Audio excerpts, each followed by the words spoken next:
الله وعلى آله وصحبه ومن والاه.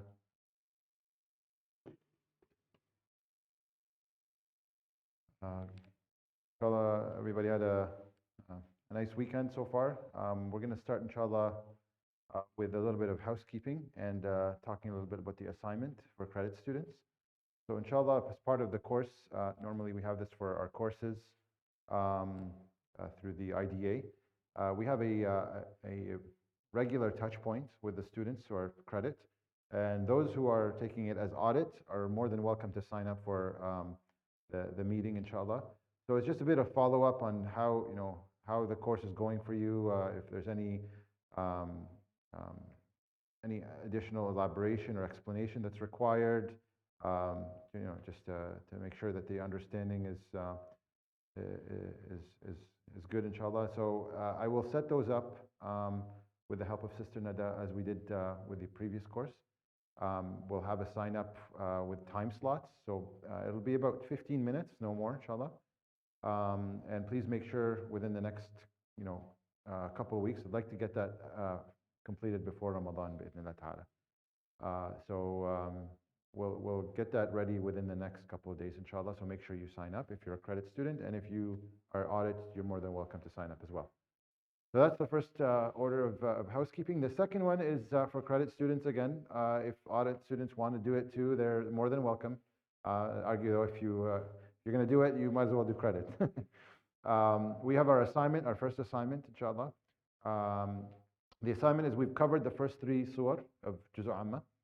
And the assignment is you could choose any of those 3 surah and write about what the surah, what the theme of the surah is, what it's talking about, and how each section of the surah kind of fulfills that theme, right? Or is connected to that theme.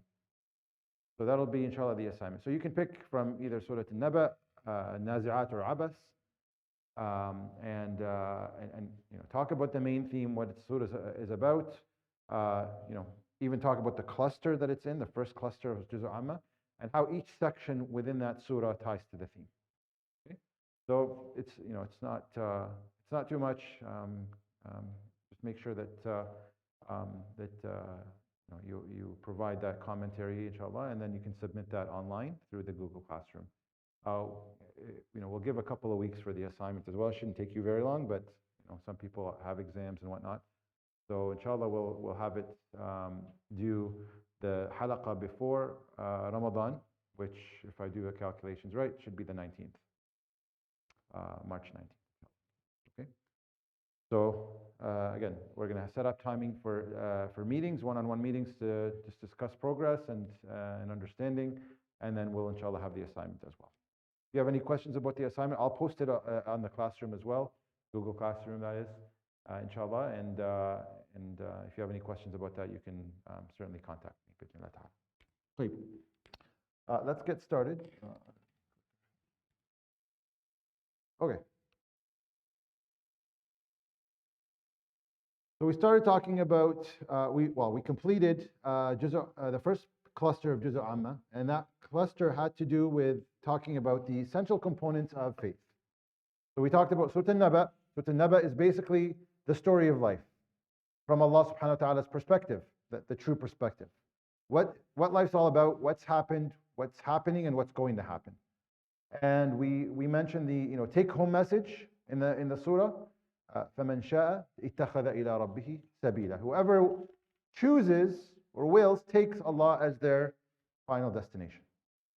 The second surah in the first cluster is Surah An-Nazi'at, and that talked about the most important vehicle to get us to that end destination of Allah subhanahu wa ta'ala. And that most important vehicle that we have to focus on is that nafs, right? Our psyche, how we understand and perceive things, and how that impacts us, and whether that that needs to be fixed. Otherwise, you go down a slippery slope like Fir'aun, or obviously it's controlled and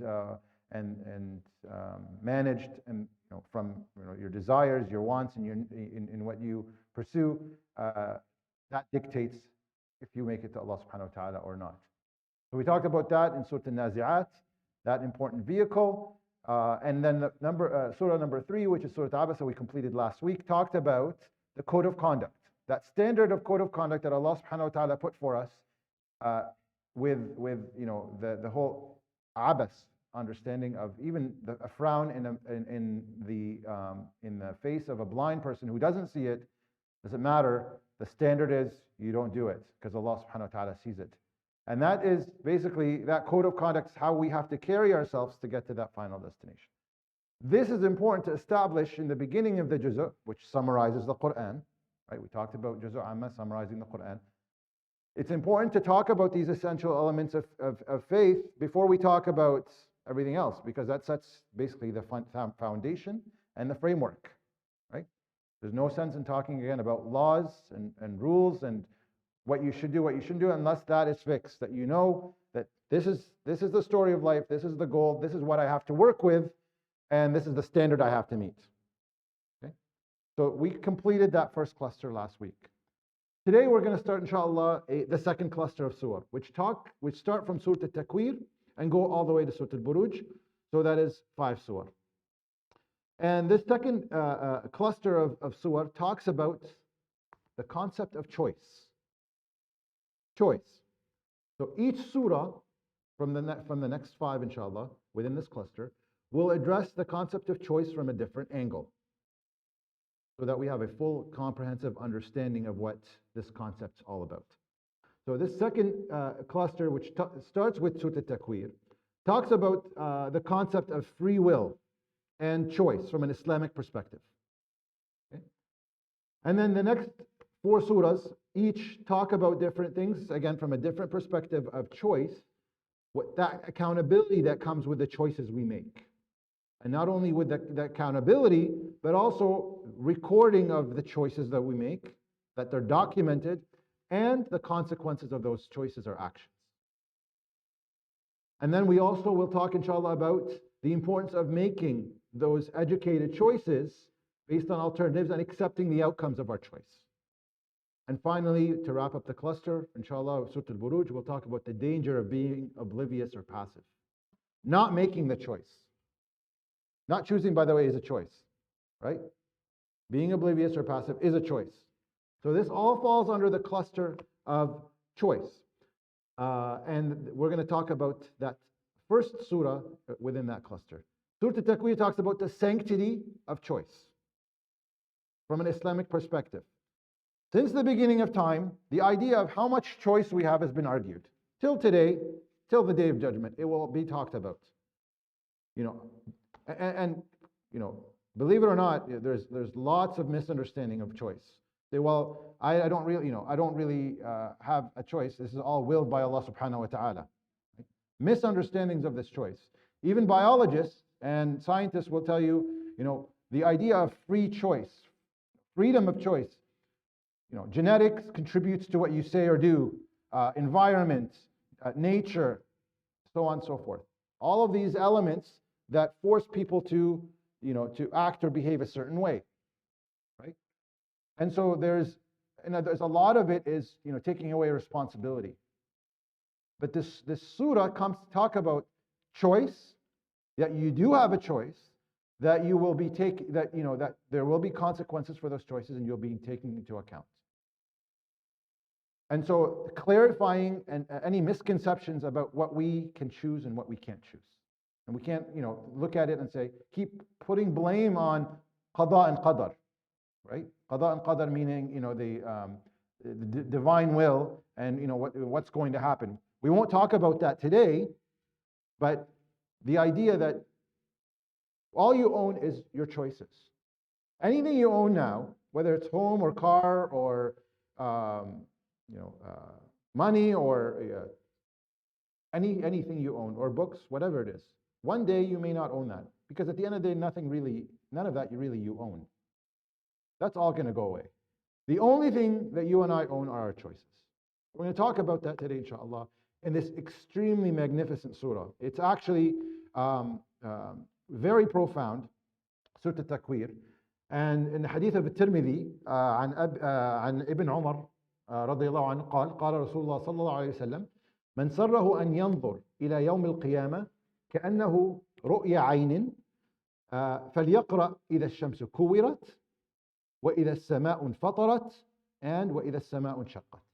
So the hadith of the Prophet ﷺ, whoever wants to see the day of judgment as if they're seeing it with their eyes, let them recite Surah Al-Takwir, إذا الشمس كورت, or the next surah that are in this cluster, إذا السماء انفطرت, إذا السماء انشقت. But today we're going to focus on that first one. So you want to live through the day of judgment? This is the surah. This is the surah, and you'll see how profound it is. The surah is in most tafsir is called Surah Al-Takwir. Some tafsir refer to it as Surah إذا الشمس كورت, which is the first ayah. Okay? So very early Meccan surah, revealed in one of the first, actually scholars say it's number 7. So it came extremely early to talk about choice. That you are going to be accountable for that choice, and that choice is given to you by Allah subhanahu wa ta'ala. It's sacred. Nobody else has that choice except for jinn and humans. That's it. Humans and jinn. Nothing else has a choice. And that sanctity is important to understand. So we said it's early Meccan surah, and it talks about that sacredness of choice. You will not find any book other than the Quran that talks about the importance of choice. There's not a book out there that talks about the importance of choice and the accountability, whether it's religious or non-religious, or scientific. And science tends to kind of limit the concept of choice for us. So we're talking about وَكُلُّكُمْ آتِيهِ يَوْمَ الْقِيَامَةِ فَرْدًا, right? Choices we make, we're going to be accountable for on the Day of Judgment. Now, imagine you're a part of a classroom, and the classroom, the people, the class did something wrong, and you're being addressed by the principal for choice that the class did. It's easier to accept that choice. It's easier to accept that repercussion because you're part of a group, right? You're all being blamed together, But imagine you're sitting in a classroom and you alone are being addressed in front of everybody for something you did. And that's what the Day of Judgment is all about. That we go to the Day of Judgment, وَكُلُّكُمْ آتِيهِ يَوْمَ الْقِيَامَةِ فَرْدًا. Every one of us is going to be alone, answering for our choices. Now, everybody enters Jannah or Hellfire in groups, right? In Zumar, as we know, Surah Zumar. But when we're facing Allah subhanahu wa ta'ala for our actions and deeds, we're alone. So it's very important to talk about these choices. We know that planets, animals, plants don't have the choice of freedom. And actually, we're going to talk a little bit about the animals in the surah as well. But when you see an animal and you say, "Oh, look how smart that dog is," right? You tell it fetch and it goes to fetch. Or that monkey went and grabbed that banana out of that person's hand. Look how smart they are. Really, we say how smart they are, but the animal, compared to the human capability, it's nothing.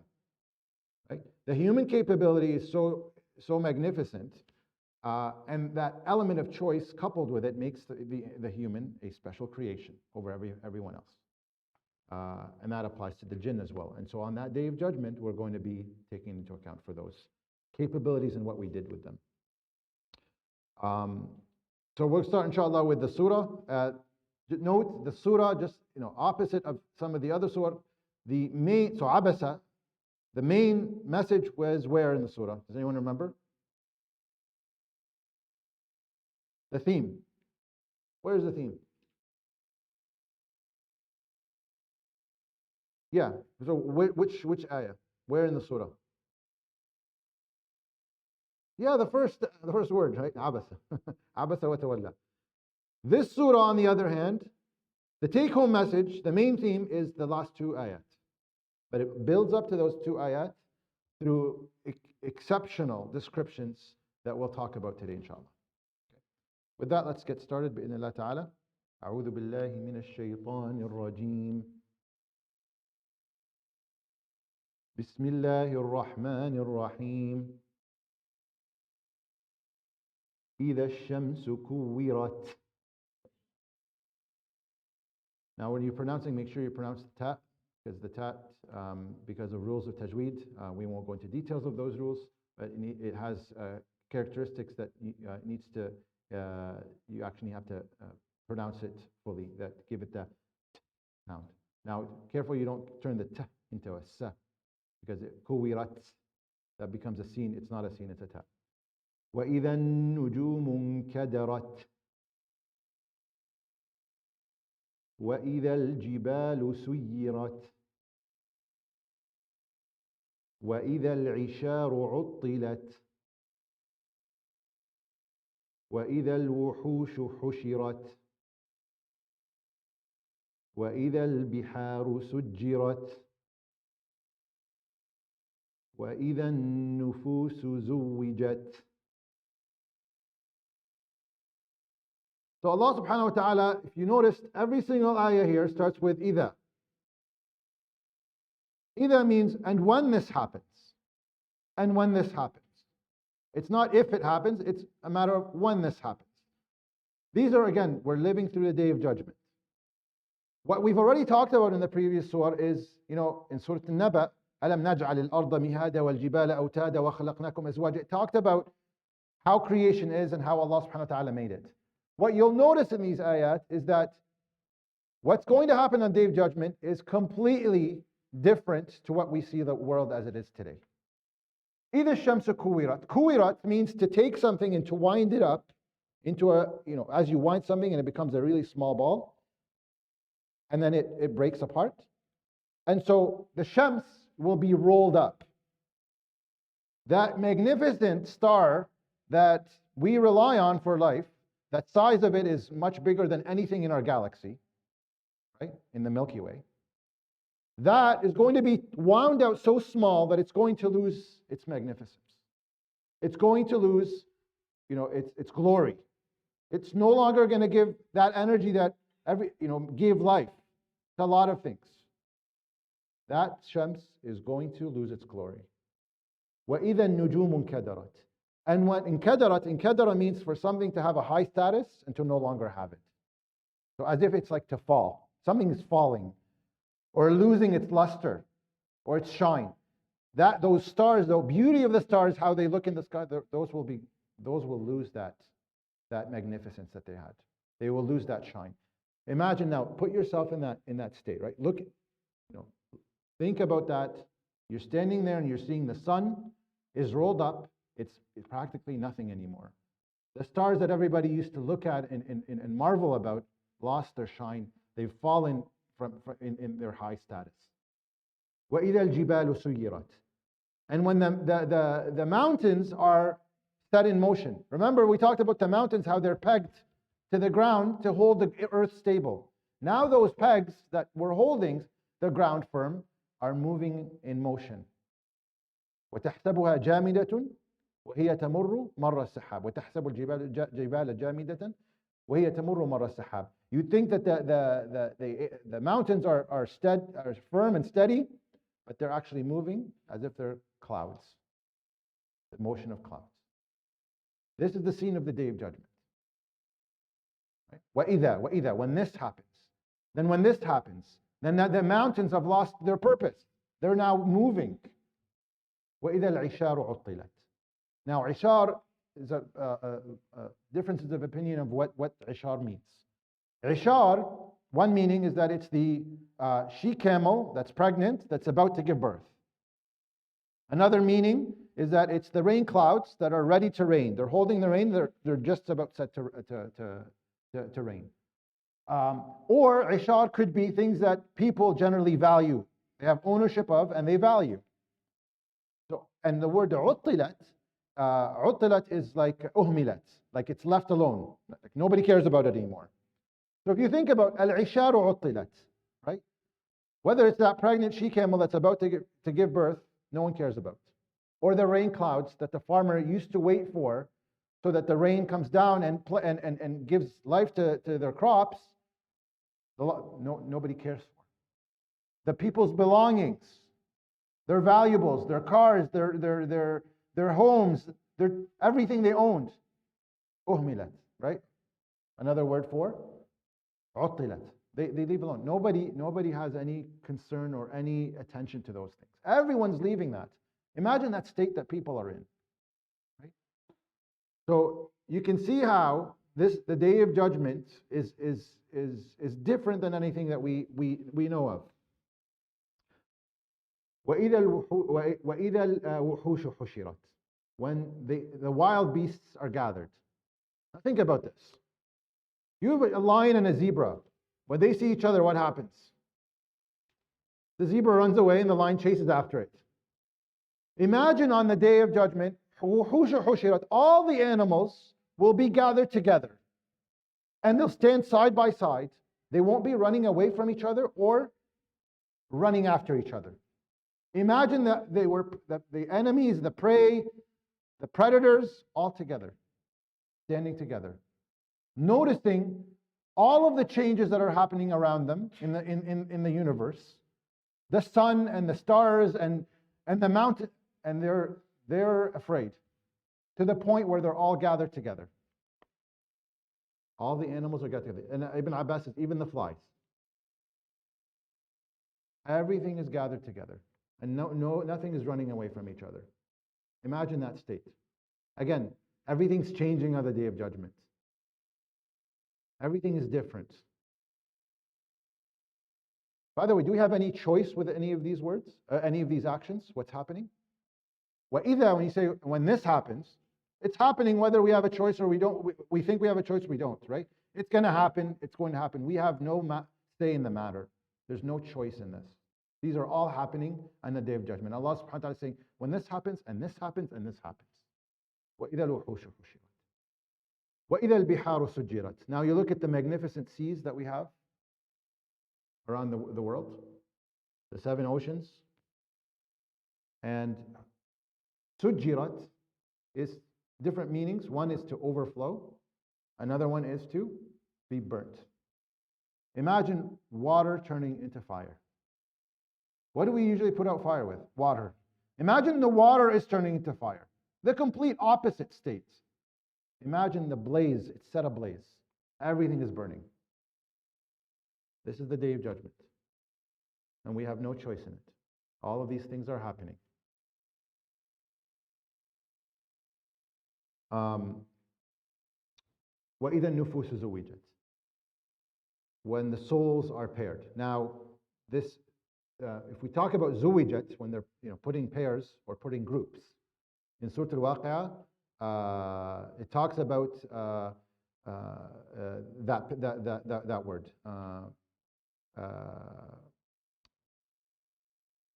I'm blanking out. Kuntum, so azwaja, right? It talks about azwaja. So you're going to be, people are going to be put into different groups, right? And the groups that we know of are mainly 2 groups. There's a third group, there's Ashab al-Yamin, there's Ashab al-Shimal, and there's Sabiqun al-Sabiqun. But you're going to be paired in the group that you belong with on that day. When that happens, you will be وَيَوْمَ تَقُومُ السَّاعَةُ يَوْمَئِذٍ يَتَفَرَّقُونَ, Allah subhanahu wa ta'ala says, right? Everybody will be putting into in the appropriate group. So when this happens and this happens, you see how many idhas are? So far 7. Right? And the first section that we're going to cover is 14 ayats. And there's 12 of them start with idha. وَإِذَا, when this happens and this happens. Let's read on the next part of continuing on this first part of the surah. وَإِذَا الْمَوْءُودَةُ سُئِلَتْ بِأَيِّ ذَنبٍ قُتِلَتْ وَإِذَا الصُّحُفُ نُشِرَتْ وَإِذَا السَّمَاءُ كُشِطَتْ وَإِذَا الْجَحِيمُ سُعِّرَتْ وَإِذَا الْجَنَّةُ أُزْلِفَتْ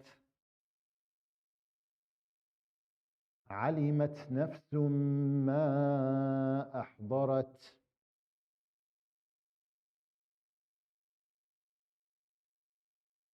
وَإِذَا الْمَوْءُودَةُ سُئِلَتْ. Subhanallah. There's no other ayah in the Quran This ayah is very unique. This is the only time you'll see it here in the Quran. وَإِذَا الْمَوْءُودَةُ سُئِلَتْ. We're talking about these catastrophic things that are happening with the creation, with things that we glorify, the sun, the stars, the mountains, the animals, all things that lose their glory.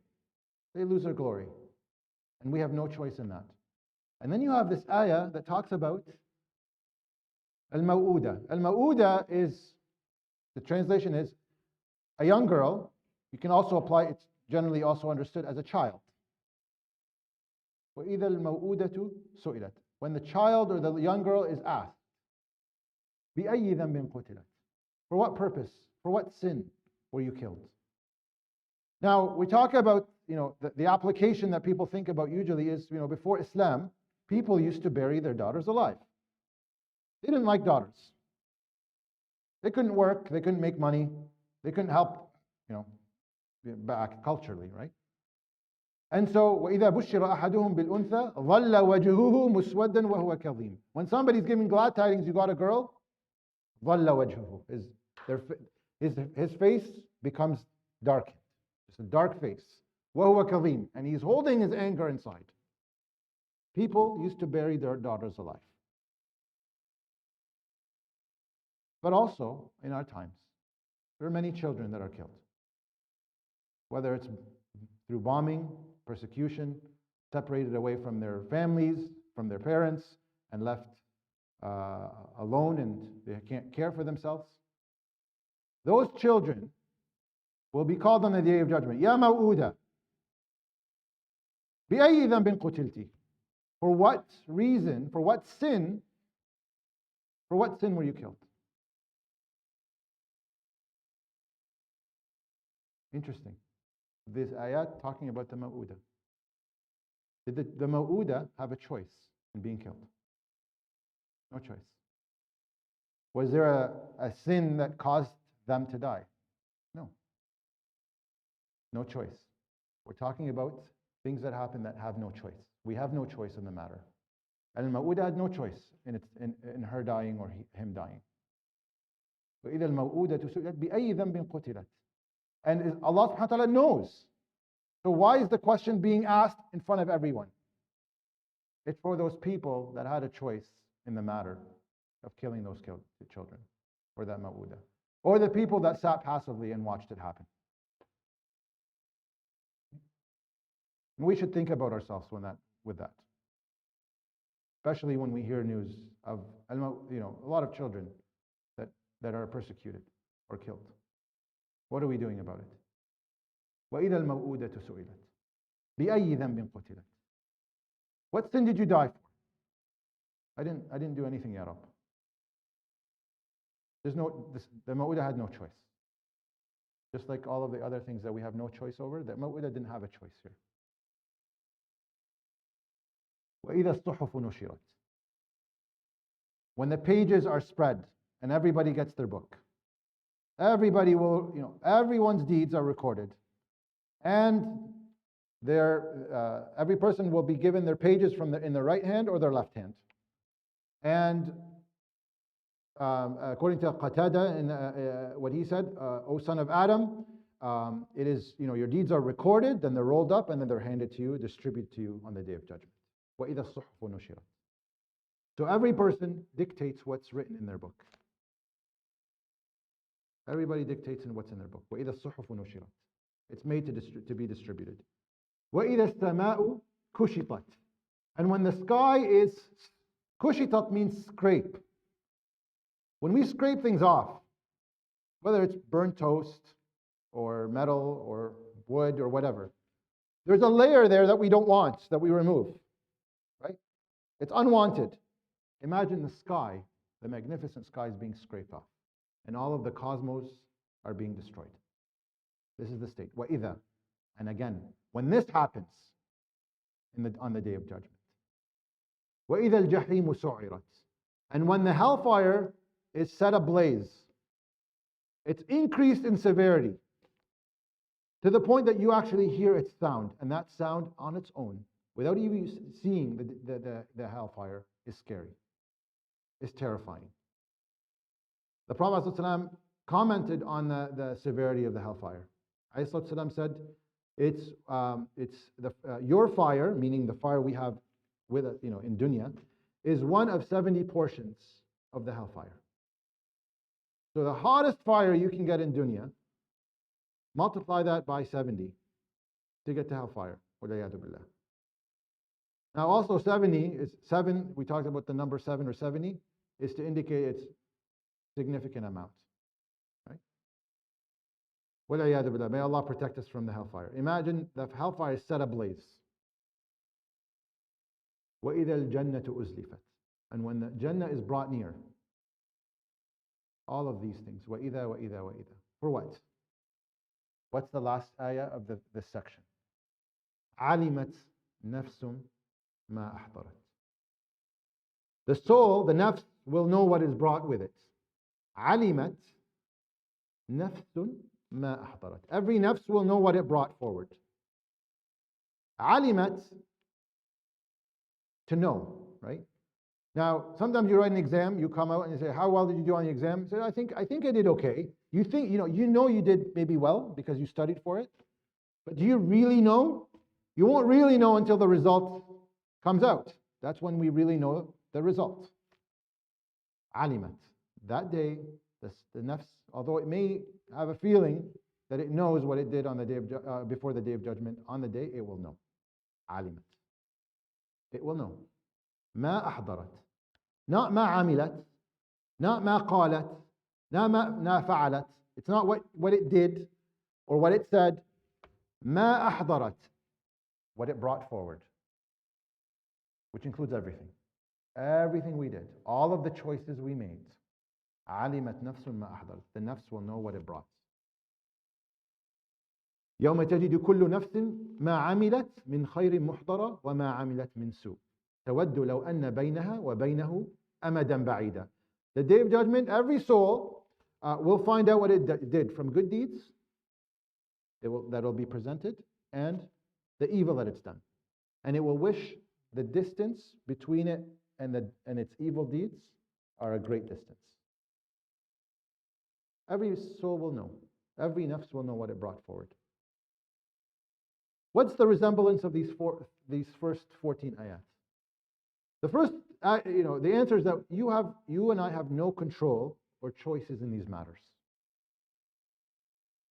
But on that day, وَإِذَا, when all these things happen, we will know we will know what we brought forward from our choices. Okay? The Ma'uda had no choice in her fate, in her murder, except you and I have a choice. Okay? So it's a general term to indicate ahdarat is everything that we brought forward. Let's continue on, inshallah, with the next very beautiful section. فَلَا أُقْسِمُ بِالْخُنَّسِ الْجَوَارِ الْكُنَّسِ وَاللَّيْلِ إِذَا عَسْعَسَ وَالصُّبْحِ إِذَا تَنَفَّسَ.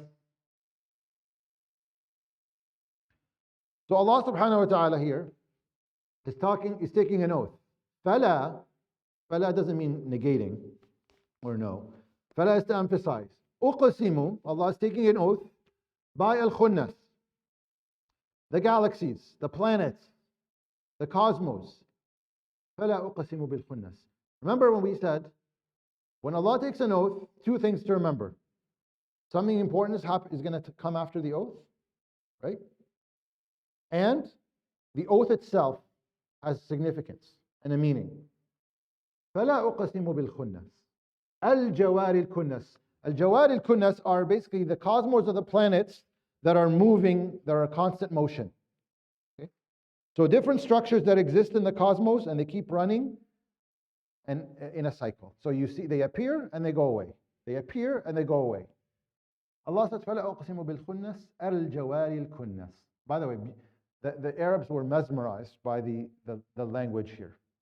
Extremely beautiful. Now, so what? The cosmos, the planets, the stars. Well,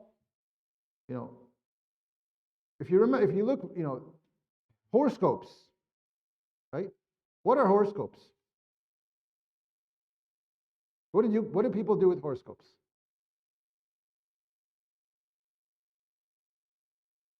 Yes. Yeah.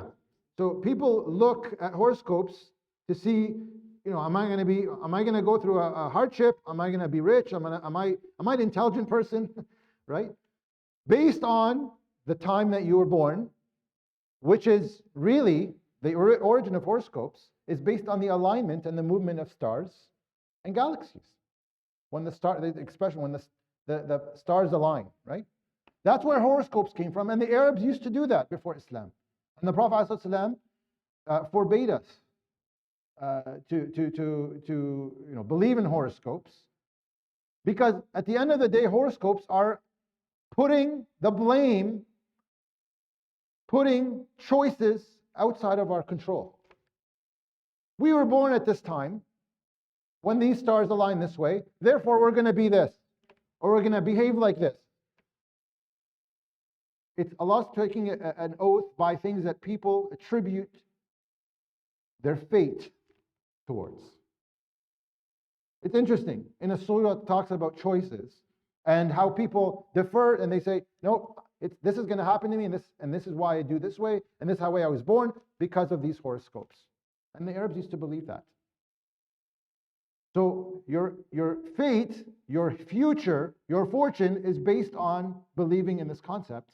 And Allah subhanahu wa ta'ala is saying, فَلَا أُقْسِمُ بِالْخُنَّسِ, I swear by these moving galaxies, in a surah that's again, all of this, we have no choice. These are things that are happening, we have no choice over.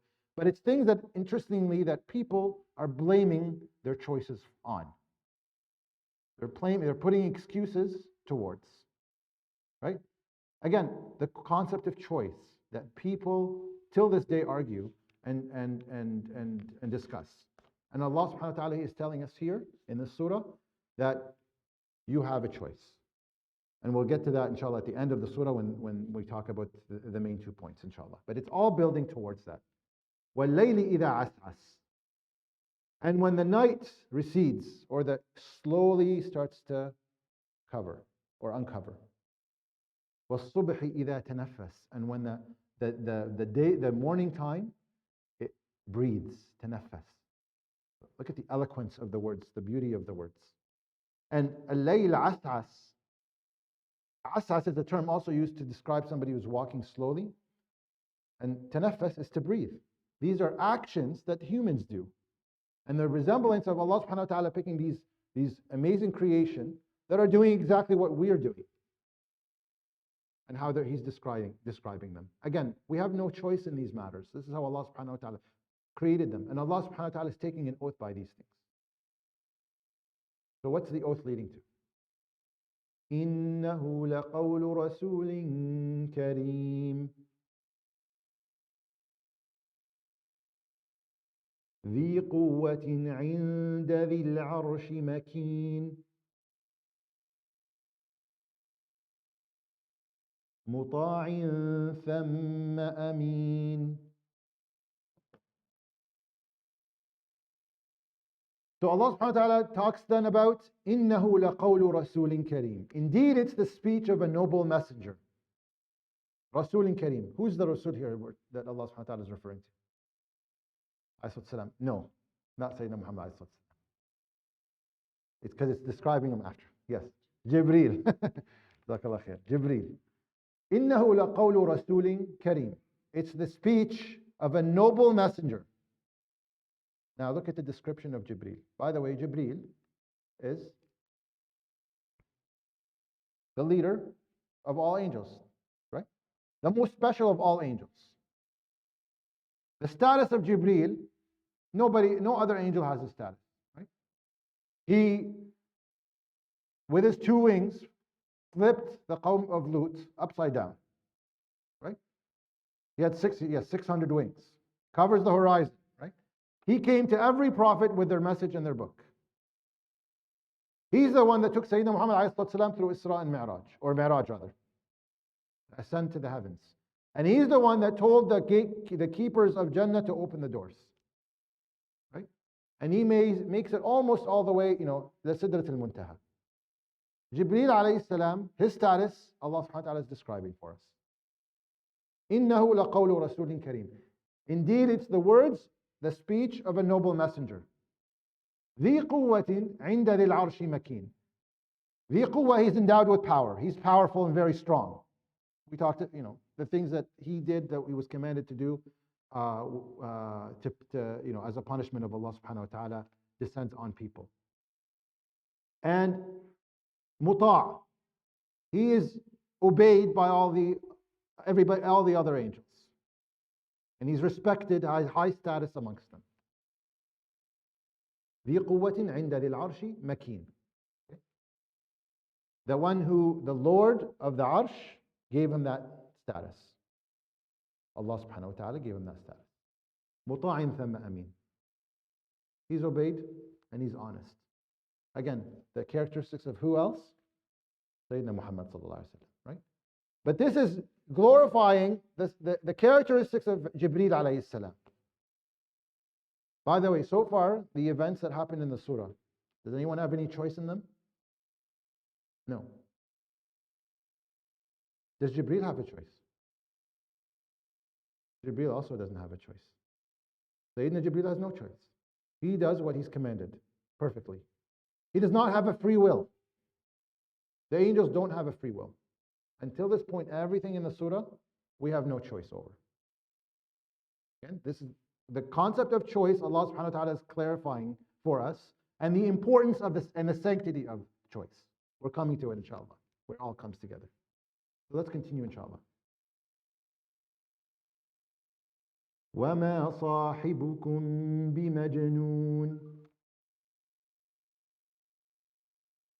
وَلَقَدْ رَآهُ بِالْأُفُقِ الْمُبِينِ وَمَا هُوَ عَلَى الْغَيْبِ بِضَنِينٍ وَمَا هُوَ بِقَوْلِ شَيْطَانٍ رَجِيمٍ. So now Allah subhanahu wa ta'ala, I think we lost the presentation. Okay, no problem, inshallah. I'll just continue while Mr. Nada takes care of it, inshallah. وَمَا صَاحِبُكُمْ بِمَجْنُونٍ. Now we get to talk about, Jazakallah khair. Now we talk about choice. The first example of choice is the best example of a person who made choices. Sayyidina Muhammad sallallahu alaihi wasallam. وَمَا صَاحِبُكُمْ بِمَجْنُونٍ. Now look at the description of this. وَمَا صَاحِبُكُمْ. Not وَمَا رَسُولُكُمْ or نَبِيُّكُمْ. Right? It's not your messenger or your prophet. It's صَاحِبُكُمْ. صَاحِبُكُمْ is a term, صاحب is a companion. A companion is described as someone you know very well. You're close with. You have a relationship with. That's somebody who you relate to, right? We can all relate to Sayyidina Muhammad because he's human. He has a choice. وَمَا صَاحِبُكُمْ بِمَجْنُونٍ. Junoon comes from the concept of being possessed. Junoon, right? It comes from jinn, right? That's where it came from. Junoon is to be possessed. And Allah subhanahu wa ta'ala is saying, وَمَا صَاحِبُكُمْ بِمَجْنُونٍ. Your companion, your friend, is not possessed. What he's saying is he's not possessed. It's things that he's saying out of his choice. Because when you're possessed, you say things that are out of your choice.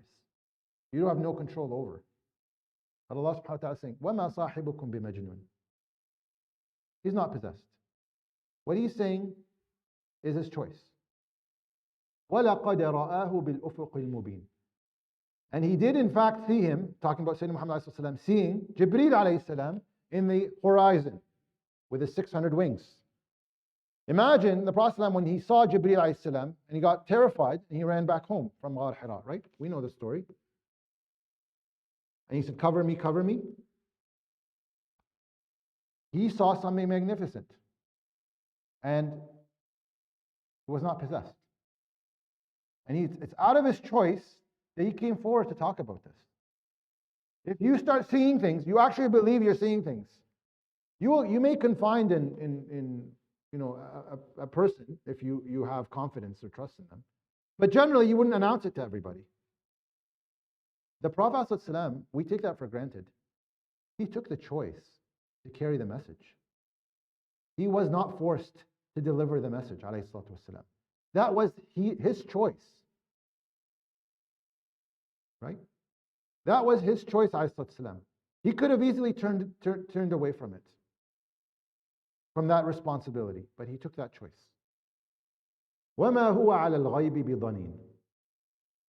In the recitation of Hafs and Asim, it's وَمَا هُوَ عَلَى الْغَيْبِ بِضَنِينٍ. In other recitations of the Quran, وَمَا هُوَ عَلَى الْغَيْبِ بِضَنِينٍ. You convert the dad to a dha.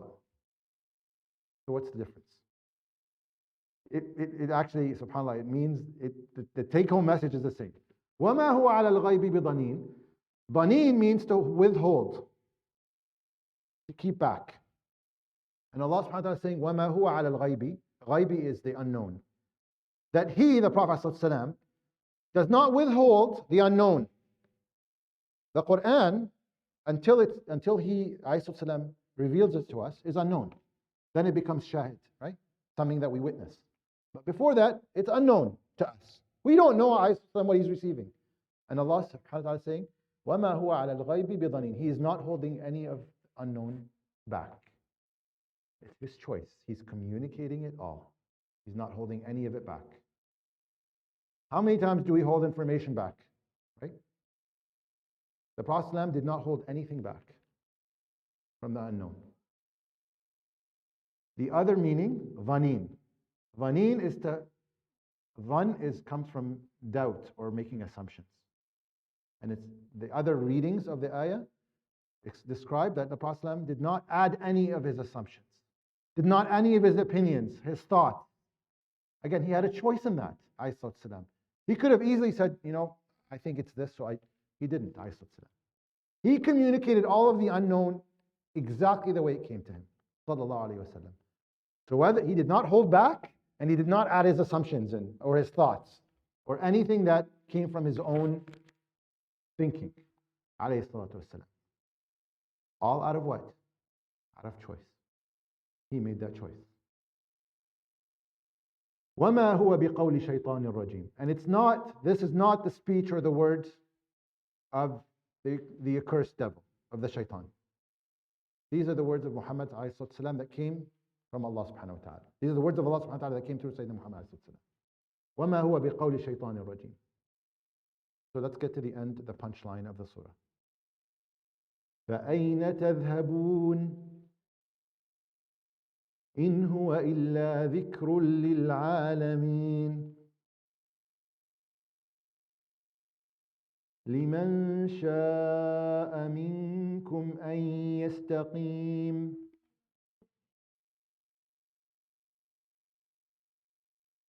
وَمَا تَشَاءُونَ إِلَّا أَنْ يَشَاءَ اللَّهُ رَبُّ الْعَالَمِينَ.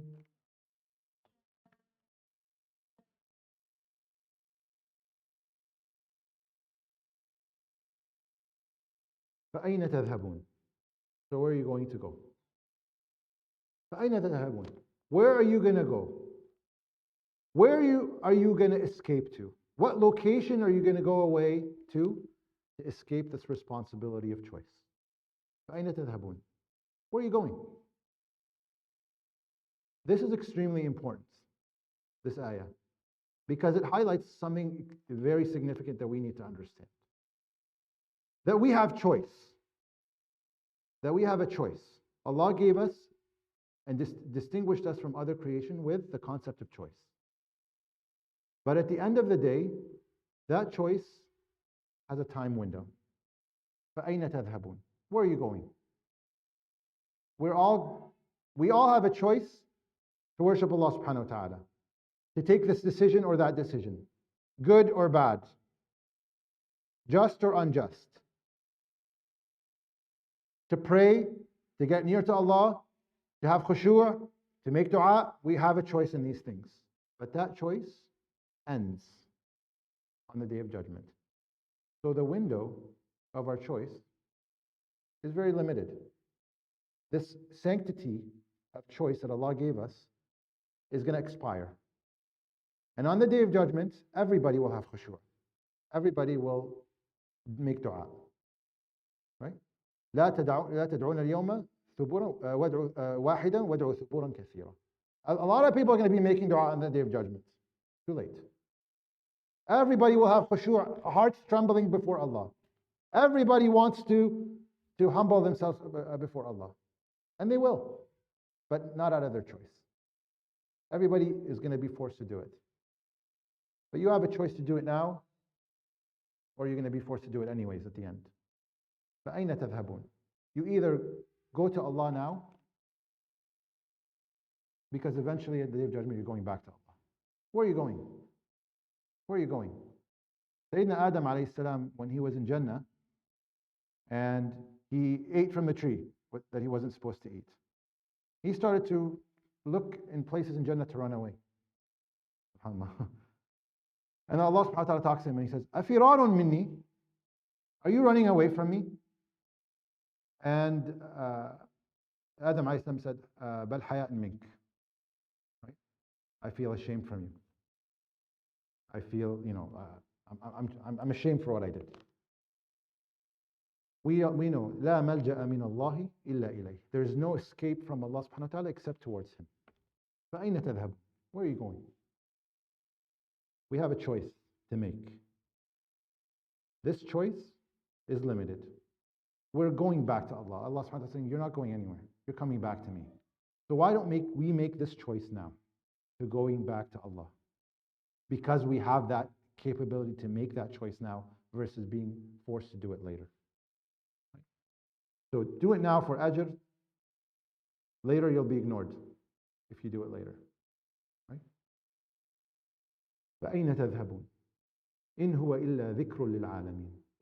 All of this is a reminder. Dhikr is a reminder. It's not ta'aleem. Because ta'aleem, you can argue and say, when somebody's taught something, they're forced to know it, right? They're teaching me this. I have to know it. I have to know it. Allah subhanahu wa ta'ala is saying, this is a dhikr. This is a reminder. You choose. It's a reminder. لِلْعَالَمِينَ, for the worlds. Your choice at the end. Everybody's got this choice. Right? لِمَنْ شَاءَ مِنْكُمْ أَن يَسْتَقِيمَ. This reminder is going to benefit لِمَنْ شَاءَ مِنْكُمْ أَن يَسْتَقِيمَ. The word شاء. Whoever of you wills or decides or chooses أن يستقيم. We all know istiqamah, right? يستقيم اهدنا الصراط المستقيم. The straight path. Istiqamah is really sticking to things that you know are appropriate and right. You don't steal, you don't lie, you don't cheat. Right? Avoiding those and doing what you're supposed to, that's istiqamah. Whoever chooses from you, Allah subhanahu wa ta'ala, whoever chooses, liman sha'. This is the punchline. This is the Islamic perspective. You can't blame things on the cosmos. You can't give excuses that these are the circumstances. I was born this way. Nature, the environment around me. لِمَنْ شَاءَ مِنْكُمْ أَن يَسْتَقِيمَ. Whoever chooses to be on the right path, to be on the straight path, on istiqamah. So this is the highlight. This is a reminder, and a reminder is something that's open to everyone. Whoever chooses to take it and follow on that straight path. You know the truth and you pursue it. That's istiqamah. And you're truthful with yourself when you follow that path. Okay?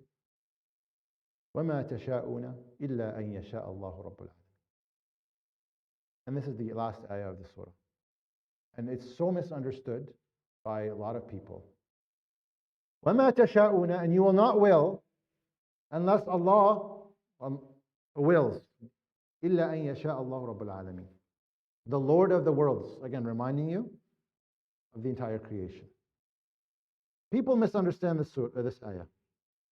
Say, I can't do such and such until Allah wills it for me. That's how people understand. I can't take this action until Allah subhanahu wa ta'ala wills it. So I just sit there until Allah subhanahu wa ta'ala decides to will something to happen, then I'll do it. That's how it's understood, unfortunately. It's the opposite to what it means. Can't blame things on, we can't, keep deferring things to Allah subhanahu wa ta'ala and say, if He wills, I'll do this.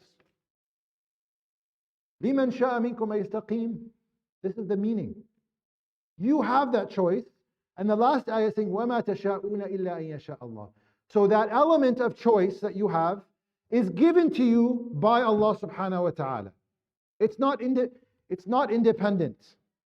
Allah wills, and we will. We have a choice in the matter. But the will we have is because Allah subhanahu wa ta'ala willed it for us to have that will. Allah chose for us to have that choice, which makes this sacred. That's the sanctity of it all. Allah subhanahu wa ta'ala, out of all of the creation, and talked about the magnificence of all of the creation, He chose, He willed for us to have a choice. That's what that means. وَمَا تَشَاءُونَ إِلَّا أَن يَشَاءَ اللَّهُ. Don't take it as, we can't do anything until Allah wills. No. What Allah subhanahu wa ta'ala is telling us here is that Allah subhanahu wa ta'ala gave us a will out of His will. So there are no excuses. We have to be responsible and accountable for our actions. That's all we own in this dunya, our actions. That window is going to expire, and then on the Day of Judgment, we're going to be doing things out of force, and we have no choice. That sanctity, imagine, that sanctity, you can do whatever you want, whatever you choose, whatever you please. That freedom of choice, that exists because Allah gave it to us. So take it as sacred. Choices are sacred. Every choice we make, big or small, the fact that we can actually make it is the choice of Allah for us. And so that, and this is, our end destiny rides on these choices, whether they're good or evil. So the decision by Allah, His will, belongs to each individual. And everybody will reap the rewards of their choice. So this surah talks about choice. Talks about the sanctity of choice, the main punchline being the last two ayat, the main theme.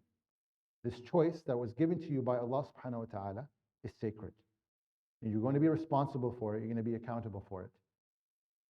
And this is a reminder for whoever who chooses to follow that reminder, to follow that istiqamah. Everything else that's going to happen on the Day of Judgment, described earlier in the surah, we have no choice over, because on the Day of Judgment, we have no choice. All on the Day of Judgment that what we will do is bring alimat nafsum ma ahtarat. We will bring forward everything we've done and said and presented. Alimat nafsum ma ahtarat, based on its choices. So this is the first surah in the cluster of choice, talking about the importance and that sanctity of choice. Does anybody have any comments or thoughts or questions?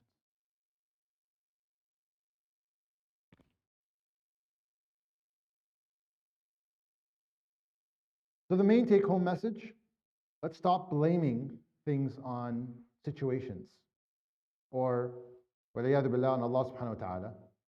To say, oh, Allah willed it, willed this, or I couldn't make this choice. Allah willed it this way, or He hasn't willed it yet. And people just sit back. Or they blame it on things like events. A very common one, hasad. Right? How we act or behave, we have to take ourselves responsible for. Jazakumullah khair. Again, reminder for the credit students, inshallah, we're going to issue a schedule for you to book a 15-minute call, inshallah. It'll be over phone for a one-on-one, just to talk about the course so far, how you're finding it, as we did with the other course, and if there's any challenges with any of the meanings that weren't explained very well. And the assignment, inshallah, due on March 19th. If you're a credit student, if you're audit and you want to do it as well, just for benefit, you're more than welcome to. The assignment is pick one of the first three surahs we covered in cluster 1, and describe the theme and how each section within that surah supports that theme and is connected to that theme. سبحانك اللهم وبحمدك نشهد أن لا إله إلا أنت نستغفرك ونتوب إليك.